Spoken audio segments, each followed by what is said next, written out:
Mike and Cherie, even back then, it was the most watched spectacle going. About 70 million people tuned in for Super Bowl 23. The Bengals were a dark horse that came out of nowhere and shocked the world. They brought the city together, leaving memories from '88 that'll last a lifetime.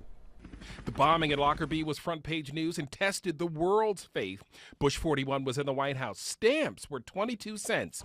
Rain Man was the blockbuster movie hit and produced right here in Cincinnati. I mean, that's going to do me a lot of good, Ray. Yeah. You see, Qantas doesn't fly to L.A. out of Cincinnati. The city was on fire. I mean, it was who day, all day, every day.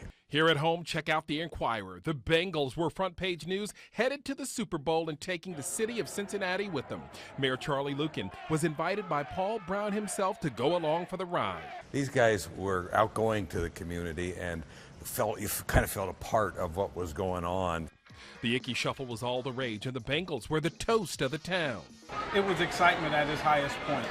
Cincinnati was cat crazy. The team was chock full of superstars, from Icky to Boomer, from Montoya to McGee. The team had elevated to rock star status. I just remember after games, you basically needed security, and with the family, everywhere you went, you couldn't eat. So it was an amazing time to be a part of Cincinnati and a Cincinnati Bengal. It was a time when a team became a band of brothers. It was a chemistry that just came together, and there was just no rhyme or reason for it.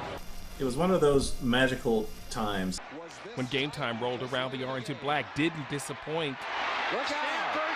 Stanford Jennings is going to go all the way! That was certainly a highlight for me, and the fact my daughter was born the day before, and being able to do something like that, and that could certainly help us win the game. And it's just unfortunate that there's a more to the game after that return.